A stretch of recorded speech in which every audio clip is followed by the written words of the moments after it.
जहां वो भारत की सड़कों पर नींबू पानी और राम लड्डू का लुत्फ उठाते नजर आ रहे हैं। पर जिस बात की सबसे ज्यादा चर्चा है वो ये है कि नींबू पानी और राम लड्डू के पैसे देते समय रिचर्ड मार्ल्स यूपीआई पेमेंट्स का इस्तेमाल करते दिखाई दे रहे हैं। ये वो स्ट्रीट फूड खा रहे हैं और अभी वो यूपीआई इस्तेमाल करते हुए पेमेंट करेंगे और थम्स अप भी करेंगे।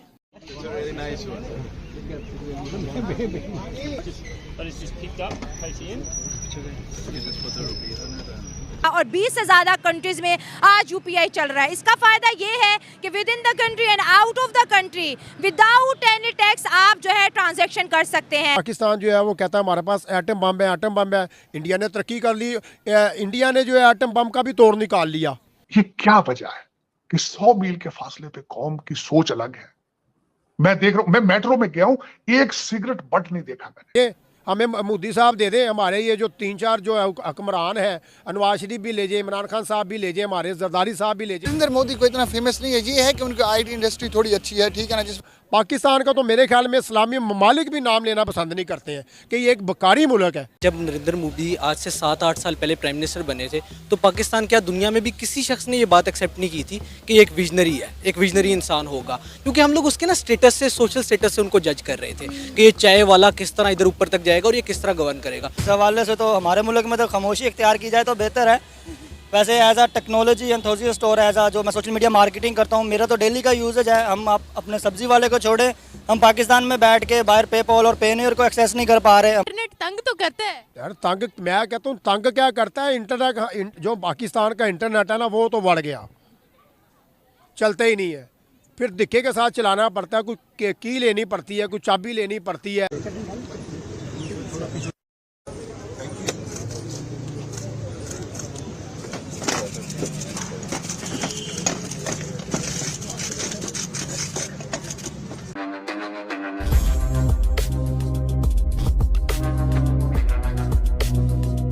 कुछ साल पहले की बात है, 10-15 साल पहले की बात कर सकते हैं आप, तो हमारी और उनकी करेंसी तकरीबन सेम थी, आप कह सकते हैं, ठीक है। डॉलर रेट क्या था, उनका डॉलर रेट क्या था? फैक्ट्स पे बात करते हैं। नहीं देखें जी, डॉलर रेट तो रेट ही बताता है ना कि आपकी करेंसी कितनी अप है या कितनी लो है। जितना डॉलर रेट ज्यादा होगा आपकी करेंसी उतनी डीवैल्यू होगी, तो डॉलर रेट ही डिसाइड करता है ना। तो उनका डॉलर रेट क्या था, हमारा क्या था? उस वक्त मोदी की जो है अपना हुकूमत नहीं थी, उनकी हुकूमत नहीं थी।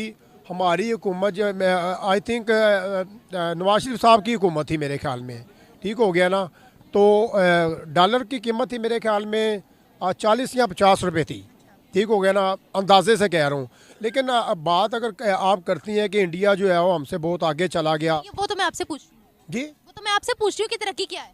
तरक्की इंडिया की तरक्की, दोनों की तरक्की, हम दोनों तरक्की इंडिया की ज़्यादा तरक्की है। अब मोदी को आप देख लें, मोदी की हुकूमत को मेरे ख्याल में 10 से 15 साल होने को 10 साल हो गए हैं। 10 साल हो गए हैं, ठीक है। लेकिन अभी भी लोग जो है ना मोदी सरकार को लोग जो है वो अपना चूज़ कर रहे हैं, वोट दे रहे हैं, क्योंकि मोदी जो है ना हर बंदे के साथ जो है ना घुल मिल जाता है, ठीक हो गया है। और मोदी के आप देख लें, हमारा पाकिस्तान जो है वो कहता है हमारे पास एटम बम है, एटम बम है। इंडिया ने तरक्की कर ली, इंडिया ने जो है एटम बम का भी तोड़ निकाल लिया, ठीक हो गया। खाली एटम बम हम चला देंगे, पीछे क्या बचेगा? वो कहते हैं तुम लोग हमेशा हमें धमकी देते हो एटम बम में, एटम बम में। तो हमारे पास जो है वो क्या दिवाली पर चलाने वाले पटाखे हैं? नहीं, दिवाली पर चलाने वाले पटाखे तो नहीं है, लेकिन कहने का मकसद ये है पाकिस्तान को बेनिफिट क्या जाता है। आज मैं आपको एक बात मेंशन करने लगा हूँ। देखें, बात यह है कि मैं आपको एक बात बताने जा रहा हूँ, शायद ही किसी को ये बात पता हो। जब इंडिया पाकिस्तान को जो है ना थोड़ा बेनिफिट क्या है, एटम बम का बेनिफिट नहीं है। जब हवा जो है ना, हवा एयर जो होती है, इसकी बड़ी बात होती है। इंडिया का जो है ना रुख जो है, हमारा रुख इंडिया की तरफ है, हमारी हवा का। हमें तो जो है ना बड़े शर्म के साथ बात करनी पड़ रही है कि हम इस पाकिस्तान में पैदा हुए हैं। इस पाकिस्तान को भी चाहिए कुछ तरक्की करे, हमारे हुक्मरानों को चाहिए तरक्की करे। हमारी मोशे जो है वो दिन ब दिन नीचे से नीचे जाती जा रही है। देखें जी, टेक्नोलॉजी की जो आप बात कर रही हैं उसमें तो मैं एग्री हूँ, मैं तो दो राय नहीं रखता हूँ। इंडिया की वही मैं बात करने लगा था कि इंडिया ने कार बनाई है, ऐसी गाड़ी बनाई है जिसकी कीमत भी काफ़ी लो है, लो प्राइस है और चार्जेबल है। उसको घंटा चार्ज करें, 500 किलोमीटर चला लें, फिर ठीक है, वो गाड़ी चलती भी है, वो गाड़ी उड़ती भी है, ठीक है। फिर बाइक देखें, बाइक की अगर बात की जाती है तो उनकी बाइक जो है 2 लाख रुपए की बाइक है, ठीक है। और लाख आप बहुत ज्यादा बता रहे हैं, मतलब हजारों में बात करें हम। हज़ारों में नहीं, मतलब 1 लाख समथिंग है कुछ, जो हैवी होती है वो तो कह सकते हैं, लेकिन आम बाइक्स जो है वो हजारों में ही है। हज़ारों में ही है ना। मतलब उनकी हज़ारों वाली बाइक भी पाकिस्तान के लाखों के बराबर जो है ना मुकाबला कर रही है। ठीक हो गया ना। उनकी हज़ारों वाली बाइक देख लें आप, उनका कंपैरिजन करें पाकिस्तानी किसी भी बाइक के साथ, वो ऐसे लगती है जैसे यूरोप से आप बाइक लेके आए हो। हाई हैवी बाइक लगती है, बड़ी खूबसूरती है, बड़ी ज़बरदस्त है। इंडिया तरक्की कर रहा है, बाइक बना रहा है, गाड़ियाँ बना रहा है, मोबाइल ले लें, किसी भी हवाले से जो है ना इंडिया पाकिस्तान से कम नहीं है। हर लिहाज से इंडिया जो है ना स्ट्रॉन्ग है, माशाल्लाह तरक्की कर रहा है। उसका रीज़न क्या? उसका रीज़न यही है। और मैं पहले भी आपसे बात कर रहा था, आपने सवाल बड़ा अच्छा किया कि हमें तो हम भिखारी हैं। हमारा पाकिस्तान जो है ना ये बकारी मुल्क है, ये मांगता है अवाम के लिए है, खर्च अपने ऊपर करता है। गाड़ियाँ ले रहे हैं, लैंड क्रूज़र ले रहे हैं, लेक्सिस ले रहे हैं, BMW ले रहे हैं, मर्सिडीज ले रहे हैं। बड़ी बातें कर रहे हैं। हम अगर बात करते हैं यहाँ पर इंटरनेट स्पीड की ही अगर बात करते हैं तो क्या क्या दिक्कत महसूस करनी पड़ती है आपको? डिजिटलाइजेशन पर ही बात करें ना।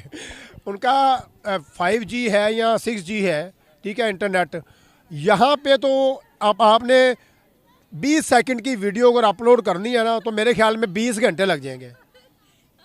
इंटरनेट तंग तो करता है यार तंग, मैं कहता हूँ तंग क्या करता है इंटरनेट। जो पाकिस्तान का इंटरनेट है ना वो तो बढ़ गया, चलते ही नहीं है। फिर दिक्के के साथ चलाना पड़ता है, कोई की लेनी पड़ती है, कोई चाबी लेनी पड़ती है। उसको थोड़ा सा हम जो है ना कहते हैं कि यार हमने 1000 का वो करवाया हुआ है पैकेज, दिल करता है यार 2000 का और करवा लें। यहाँ पे हम 20,000 का भी पैकेज करवा लेंगे ना तो हमारा इंटरनेट ऐसे है जैसे पता नहीं कछुआ बीच में चल रहे हैं इंटरनेट के।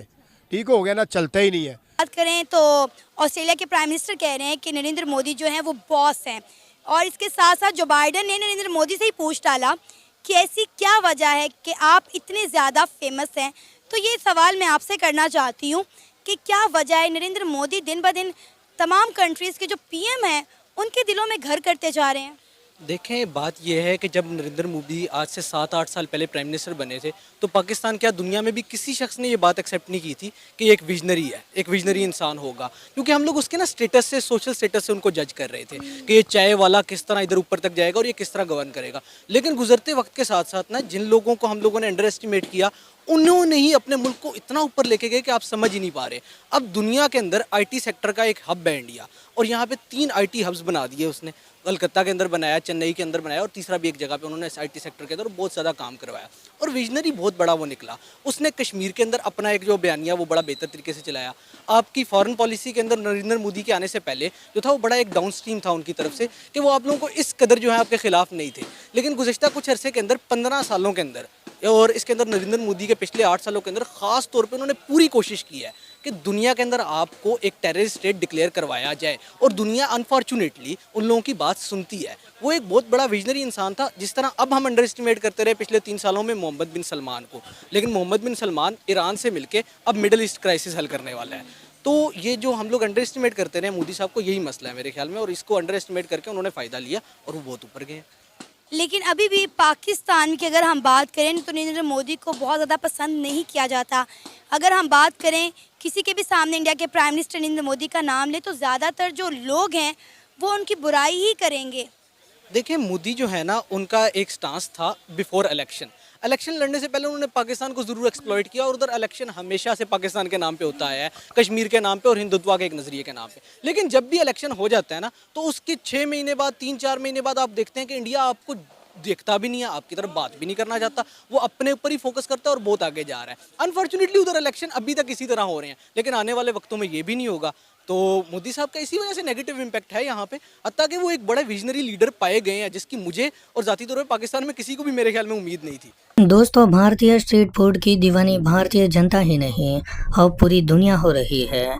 दोस्तों, हाल ही में ऑस्ट्रेलिया के उप प्रधानमंत्री और रक्षा मंत्री रिचर्ड माल्स ने दिल्ली में एक स्टॉल से नींबू पानी पीने का आनंद लिया और राम लड्डू भी खाए। इसके बाद उन्होंने UPI के माध्यम से पेमेंट किया।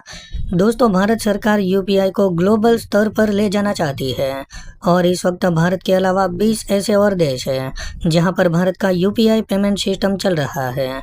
दोस्तों, ऑस्ट्रेलिया के उप प्रधानमंत्री माल्स ने राष्ट्रीय राजधानी में एक स्ट्रीट मॉल पर राम लड्डू खाते हुए देखा गया। इस दौरान वो भारत के अलग अलग व्यंजनों का आनंद लेते हुए भी दिखे। दोस्तों, ऑस्ट्रेलिया के उप प्रधानमंत्री ने खाना खाने के बाद मीडिया से बातचीत करते हुए बताया कि उसे भारतीय फूड बहुत ज़्यादा पसंद है और वो जब भी भारत के दौरे पर आते हैं तब वो भारतीय व्यंजनों का लुत्फ उठाने से कभी नहीं चूकते। उसने कहा कि मुझे भारत के वड़ा पाव और राम लड्डू सबसे ज़्यादा पसंद है। दोस्तों, ऑस्ट्रेलिया के उप प्रधानमंत्री का भारत की सड़कों पर ऐसे घूमते हुए खाने का वीडियो जब सोशल मीडिया पर वायरल हुआ तो पाकिस्तानी मीडिया जलकर राख हो गया। दोस्तों, अक्सर पाकिस्तानियों का ये कहना होता है कि हमारे देश में कोई भी बाहर से कभी नहीं आता। दोस्तों, उन लोगों को ये पता होना चाहिए कि वहाँ पर आए दिन बम धमाके होते रहते हैं, किसी का भी अपहरण हो जाता है। ऐसे में वहाँ पर फौरन से कोई कैसे आएगा। तो दोस्तों, आज के लिए बस इतना ही। अगर आपको ये वीडियो पसंद आया हो तो वीडियो को लाइक कर दें और हमारे चैनल को सब्सक्राइब कर लें।